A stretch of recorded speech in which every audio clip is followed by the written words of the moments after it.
A Rádio USP apresenta Programa Universidade 93,7. Olá, ouvintes. Eu sou Rafael Duarte Oliveira Venâncio. Na mesa de edição está Felipe Parra. Hoje vocês ouvirão uma rádio-revista. Os alunos do curso de jornalismo da Escola de Comunicações e Artes da Universidade de São Paulo fizeram uma série de programas. Cada uma é uma revista separada e iremos ouvir uma hoje. Espero que gostem.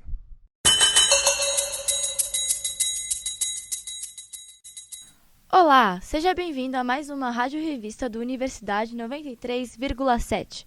Eu sou Letícia Tanaka e o programa de hoje traz um assunto antigo, mas com uma cara nova: o uso de drogas. Sintetizada em 1912 na Alemanha e popularizado como uma droga recreativa nos anos 80, o consumo recreativo de MDMA teve um boom de crescimento nos últimos anos. Mais conhecido como MD, a droga vem ganhando espaço em raves, casas noturnas e festas de faculdade. Mas, como funciona? Por que atrai tantos jovens? Quais as consequências do uso e do que é feita? Essas são algumas das perguntas que tentaremos responder hoje. Programa Universidade 93,7. O Universidade 93,7 conversou com o consumidor recorrente da droga, que se encaixa no público-alvo, jovem, universitário e de classe alta. Ele preferiu não se identificar e teve a voz alterada. Contou como conheceu o MD, como costuma adquirir a droga e sobre os efeitos que ela provoca. A reportagem é de Rafael Oliveira. Pois é, Letícia, o MDMA se populariza porque há cada vez mais demanda pela droga sintética. Eu conversei com o mais comum dos usuários. Faz uso ocasional, como você disse, ele preferiu não se identificar e por isso distorcemos a voz dele. Confira só. Como que você conheceu a droga e por que você resolveu experimentar? Eu conheci a droga através de amigos meus que usavam. E foi por causa deles também que eu resolvi usar, porque eles falavam que o efeito era legal. Isso me dava um pouco de curiosidade de como era, apesar de eu ter um pouco de medo sobre como seria a experiência. Mas aí, já contando de como foi a primeira vez que eu usei, justamente um amigo meu me tranquilizou, falou, se você quiser experimentar, eu vou estar com MD num bloco de carnaval, foi no carnaval de 2017. Aí falou, no bloco do dia tal do carnaval eu vou estar lá com um pouco de MD, se você quiser eu te dou. E eu meio posso te ajudar nesse começo, vou te guiando, tanto em relação à quantidade quanto aos efeitos, você anda junto comigo. Conforme você for sentindo, eu vou te explicando, isso é normal, isso aqui é melhor você tomar cuidado, toma uma água, vai no banheiro, enfim. E aí foi assim que rolou, inclusive, foi num bloco de carnaval, eu tomei pela primeira vez. E depois desse primeiro uso, você passou a consumir mais vezes? Passou a comprar? Como que é o processo de compra? Então, eu nunca fiz um uso muito frequente da droga. É uma coisa que eu evito, inclusive, eu uso em alguns contextos muito específicos. Então, eu usei algumas vezes esporadicamente em eventos universitários grandes, assim, os eventos universitários no interior, né, jogos universitários. Usei outras vezes em carnavais também e usei em festas de ano novo, assim. Então, eu procuro não usar naquele lance do dia a dia de todo final de semana acabar usando. Eu conheço amigos que fazem uso dessa maneira e eu não acho legal pra mim. Então eu acabo usando com uma frequência até baixa. Eu acabo usando, sei lá, uma vez a cada 3 meses, mais ou menos. Nos últimos 12 meses, eu usei a droga só 4 vezes, por exemplo, que na minha opinião é uma frequência baixa.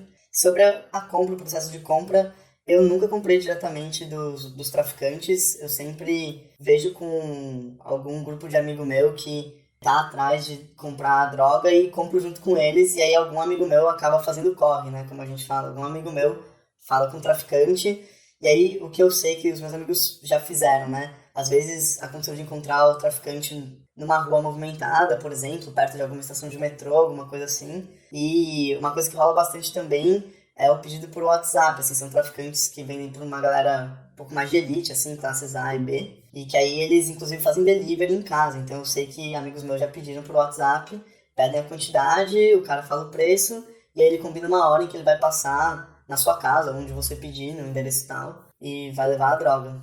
E quanto que costuma custar?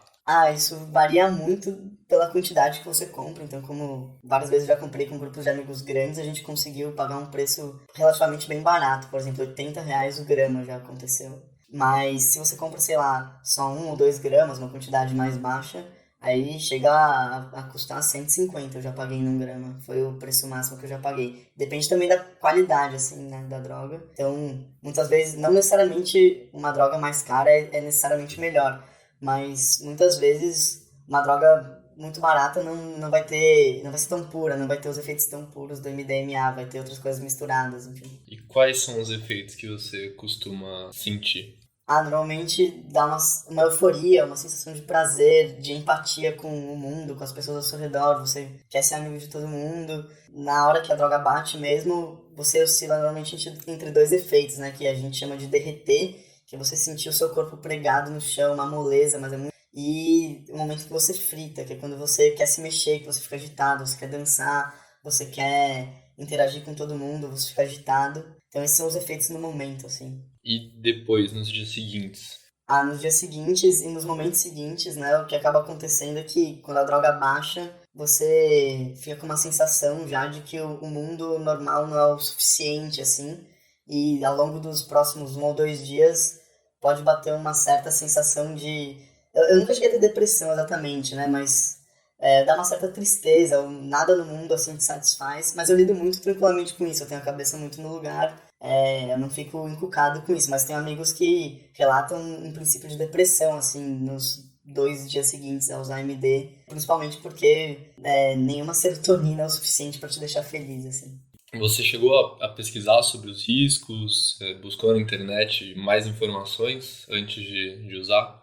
Sim, eu pesquisei bastante sobre a droga e não só antes de eu usar, mas depois que eu usei, até hoje, às vezes eu pesquiso artigos acadêmicos, opiniões de pessoas na internet, enfim. Estou ciente dos riscos, obviamente é uma droga, sei que pode fazer mal, tem gente que morre usando, principalmente se dosar demais, então eu tomo cuidado para usar doses mais baixas, tento não exagerar, não misturo com outras drogas, inclusive não bebo, evito beber se eu tô a fim de tomar MD, bebo bastante água, me hidrato, mas também não bebo água a mais, porque também pelas pesquisas que eu fiz isso pode dar algum problema, enfim.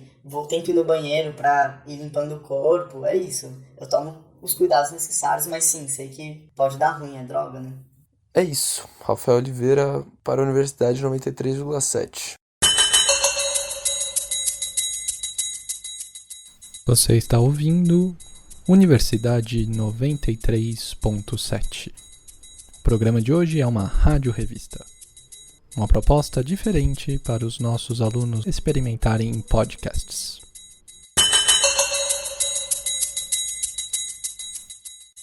O MD tem transporte e uso prático, pois não tem cheiro e vem em forma de cristais em pó, sendo dissolvido rapidamente na boca.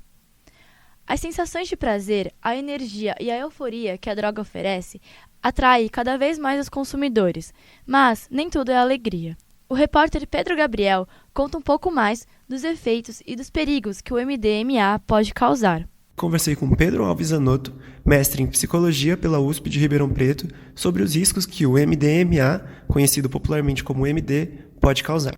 Zanotto também atua como diretor de saúde do coletivo Acalma, que trabalha como um grupo de redução de danos em festas universitárias, cuidando para que, em casos em que há um consumo excessivo de drogas ilícitas ou álcool, os presentes no evento tenham uma segurança maior. Principalmente, o que a gente pode falar numa festa, assim, né, quando a gente vai discutir efeitos mesmo. O MDMA tem como uma das características que mais pessoas conhecem, né, o risco da hipertermia. Porque além dele dificultar a regulação térmica no sentido de promover a atividade física e a excitação, então as pessoas produzem mais calor, né, porque elas movimentam o corpo, também tem a questão de não conseguir resfriar o suficientemente bem, porque a sudorese, né, o tanto que as pessoas transpiram, também é mediada por algum dos neurotransmissores que o MDMA afeta. Então, não só você produz mais calor, você fica mais quente, mas você também não consegue perder esse calor porque a regulação pelo suor fica insuficiente. E, em geral, isso é combatido bebendo água. Essa é uma das informações, eu acho, que as pessoas têm mais contato, né? o fato de que é necessário se hidratar bastante ao tomar o MDMA, mas isso pode, inclusive, gerar o risco contrário, que é você beber água demais e passar mal por causa disso.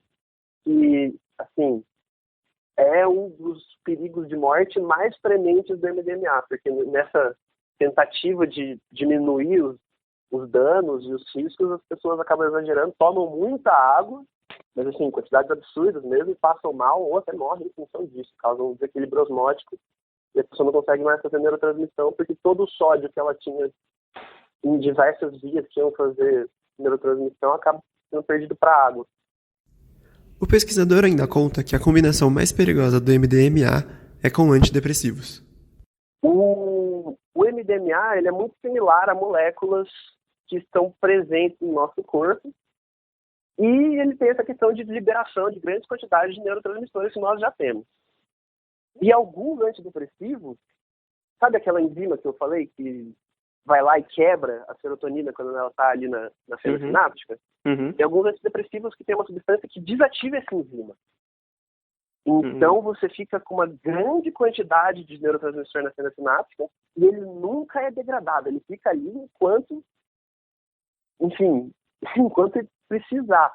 E isso pode gerar um quadro muito grave, que é a síndrome serotoninérgica, que leva a convulsões, pode gerar tanto problemas de origem neurológica como outros, né? Enfim, porque afinal de contas, o seu cérebro está ali piscando igual uma árvore de Natal, ele regula todas as suas funções corporais.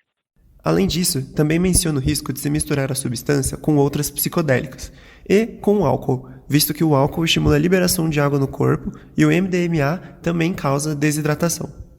Seguro, pouca coisa nesse campo vai ser, né? O uso de substâncias. Então, realmente tomar cuidado e fracionar a dose. Eu acho que é sempre uma boa indicação, assim, se você comprou um comprimido, corta ele na metade, corta ele em quartos, experimenta, porque, como eu falei também, muitas vezes nem é MDMA que você comprou e você não sabe como que aquela substância em particular funciona. Por mais experiência que você tenha, toda vez que você compra uma dose nova, você está, né, fazendo um jogo de adivinhação ali.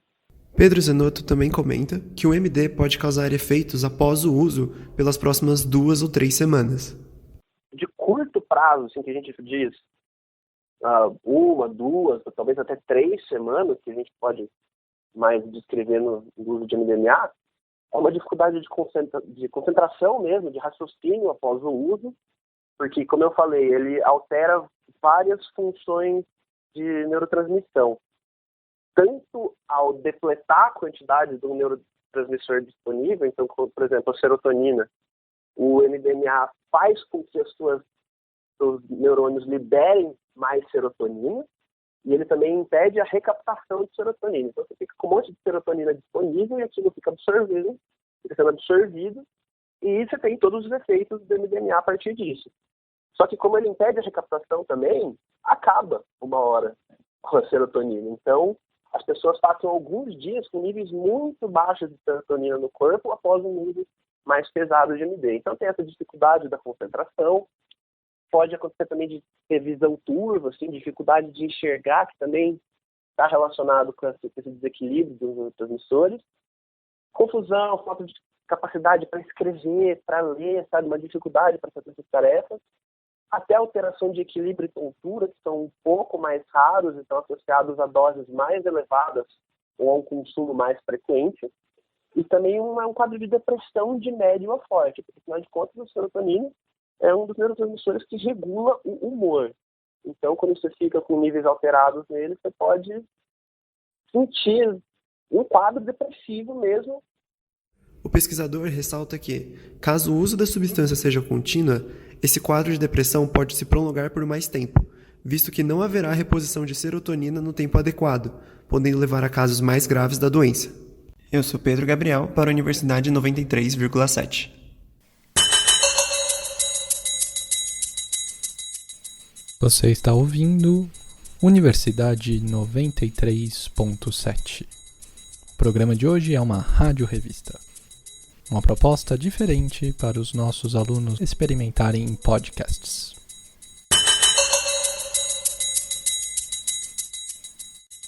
Mesmo provocando sérios riscos aos usuários, o MD se transformou mais procurado que outras drogas sintéticas, como, por exemplo, o êxtase. A repórter Giovanna Constante conversou com um pesquisador graduado pela Faculdade de Ciências Farmacêuticas da USP, Pedro Melo, sobre a sua fabricação. Hoje, recebemos o pesquisador Pedro de Melo, formado em farmácia pela USP Ribeirão, para comentar um pouco a composição da droga MDMA, como ela é produzida e seus efeitos nos corpos dos usuários. Pedro, você pode explicar um pouco qual é a composição química do MDMA e também quando surgiu essa droga e onde surgiu? O MDMA ele é uma molécula química que recebe o nome de metileno dioxanfetamina. Ela foi sintetizada pela primeira vez em 1912 por um químico alemão que trabalhava na indústria farmacêutica Merck. Nesse momento, ela não recebeu nenhum tipo de importância e nem sabia dos seus efeitos no corpo, porque ela era apenas um precursor de um fármaco produzido por essa indústria. Apenas em 1927 que conseguiu-se saber um pouco melhor os efeitos que essa molécula tinha no corpo, porque foi quando ocorreram os primeiros ensaios em animais. Mas essa molécula só realmente recebeu um foco maior em 1960, quando o químico estadunidense Alexander Shulgin estudou ela um pouco mais a fundo. E em apenas 1970, que ocorreu a primeira apreensão nas ruas dessa droga. E quais são os efeitos dessa composição química que forma o MDMA no corpo do usuário? A ação farmacodinâmica do MDMA é semelhante a inúmeras outras drogas listas, que é uma ação, basicamente, de uma molécula que interage com o receptor e gera um efeito no corpo.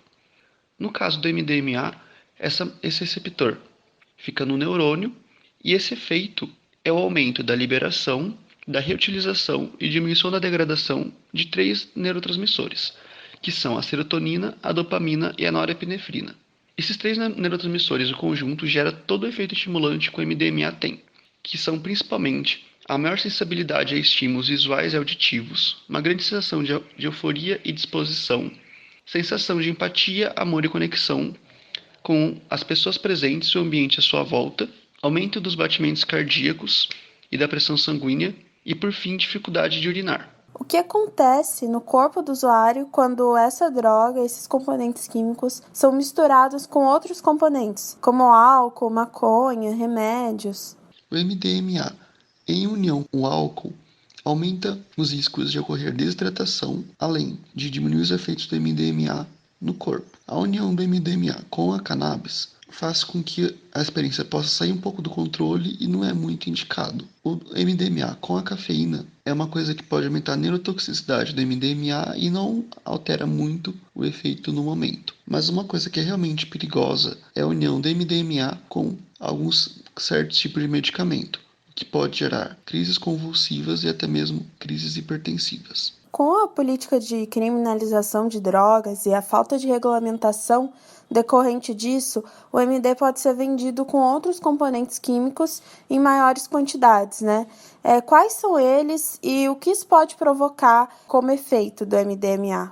Foi comprovado por um estudo científico que o MDMA tem efeitos neurodegenerativos mais acentuados quando o usuário está exposto a uma longa exposição acima de 10 anos, com um uso diário e em uma dosagem elevada, o que é uma condição que se distancia da grande maioria dos usuários. Mas, com a criminalização das drogas, todos os usuários estão à mercê de um produto sem qualquer tipo de regulamentação. E essa falta de regulamentação faz com que a droga comprada tenha a adição de outros compostos químicos, como cafeína e anfetaminas, mas o principal efeito da falta de regulamentação não é esse, e sim a falta de purificação durante a síntese da molécula, porque acontece da seguinte maneira: quando você vai produzir um composto orgânico, você produz um composto orgânico que você tem o foco, e normalmente centenas ou milhares de outras moléculas junto no processo. E essas moléculas precisam ser purificadas e removidas do produto final, porque normalmente essas moléculas não se têm estudos para falar sobre o que elas fazem, e muitas vezes elas têm efeitos altamente deletérios ao corpo e totalmente imprevisíveis, podendo se ligar ao receptor anteriormente citado com muito mais força, fazendo que a molécula fique ligada permanentemente ao receptor, fazendo que ele se desative e não tenha mais função, causando assim uma neurodegeneração rápida. Você está ouvindo Universidade 93.7. O programa de hoje é uma rádio-revista. Uma proposta diferente para os nossos alunos experimentarem em podcasts.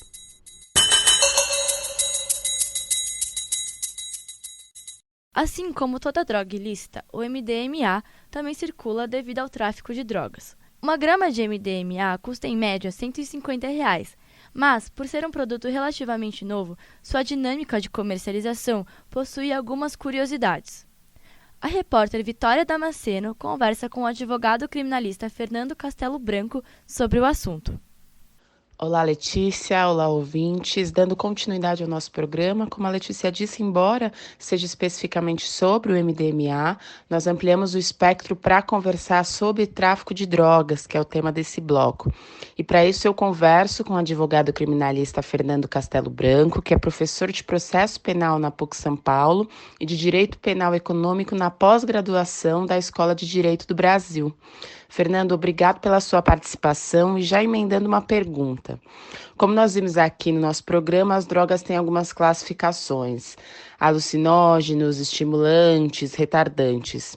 E algumas são vendidas em unidades, outras em gramas.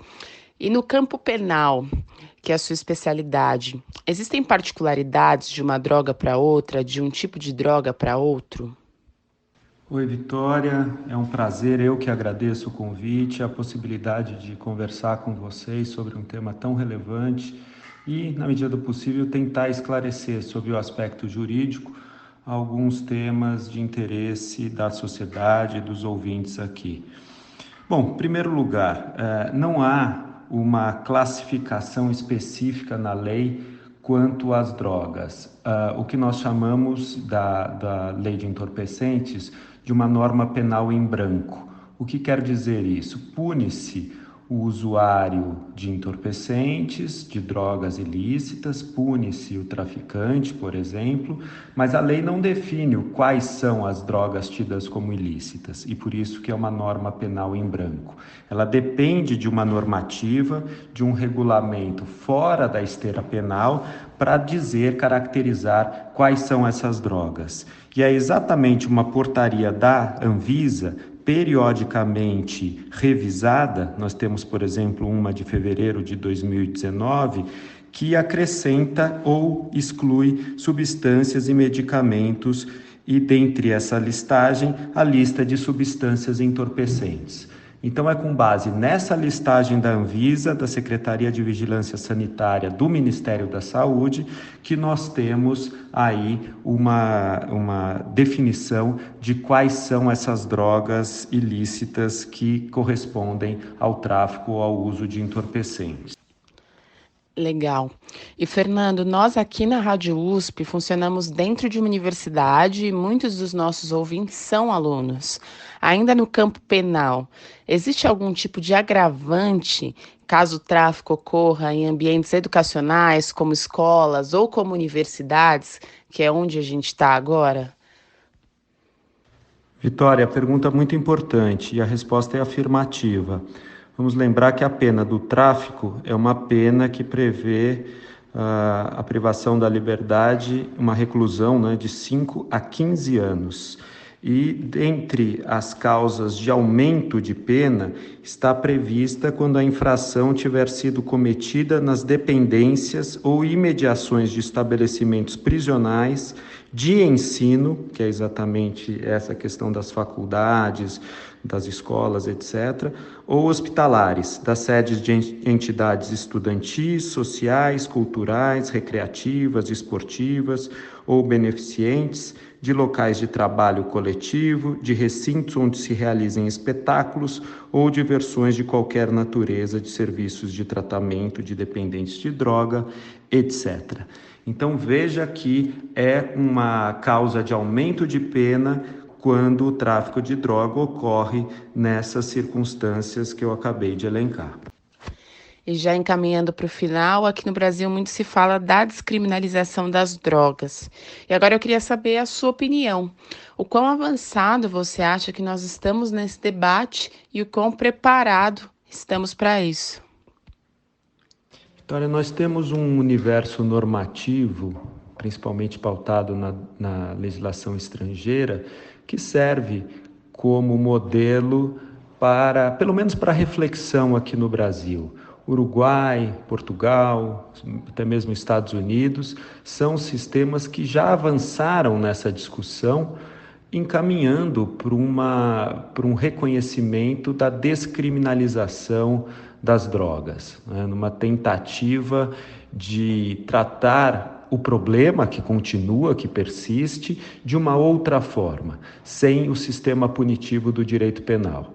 Nós avançamos no Brasil a esse respeito à medida que despenalizamos a conduta do usuário de drogas, ou seja, tirando a pena privativa de liberdade, a pena de prisão, e aplicando tão somente caso condenado pelo uso de entorpecentes, ou seja, o tipo penal ainda existe, continua sendo crime o uso de entorpecentes, mas a pena é uma das três que eu vou dizer agora: advertência sobre os efeitos da droga, prestação de serviço à comunidade ou medidas educativas de comparecimento a programa ou curso educativo. Ou seja, eu acho que só esse reconhecimento de um tratamento diferenciado ao usuário já é de grande avanço.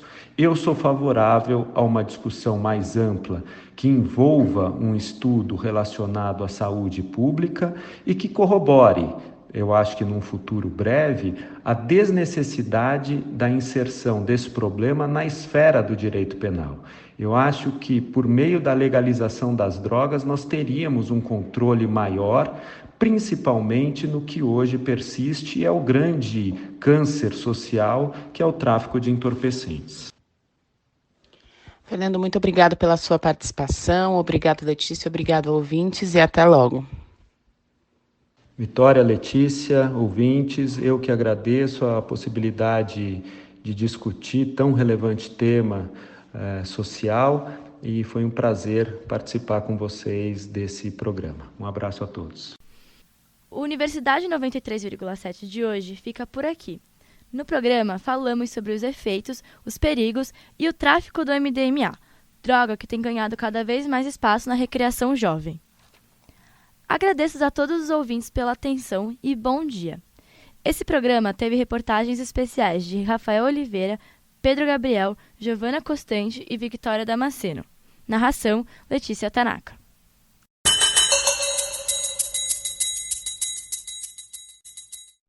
Que bacana! Discutir ideias no rádio sempre é bom.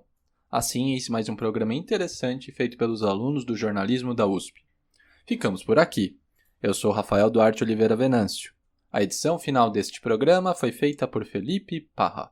O professor responsável pela disciplina é o professor Dr. Luiz Fernando Santoro. O professor ministrante é o professor Dr. Rafael Duarte Oliveira Venâncio, pós-doutorando do CTR-ECA USP, Departamento de Cinema, Rádio e Televisão da Escola de Comunicações e Artes da Universidade de São Paulo. O monitor do Programa de Aperfeiçoamento e Ensino é o professor mestre Felipe Parra, doutorando do PPG-Com-ECA USP, Programa de Pós-Graduação em Ciências da Comunicação da Escola de Comunicações e Artes da Universidade de São Paulo. A coordenação geral dos programas Universidade 93.7 é do professor Dr. Luciano Maluli. É isso. Muito obrigado pela sua audiência e por prestigiar nossos alunos. Até a próxima. A Rádio USP apresentou Programa Universidade 93,7.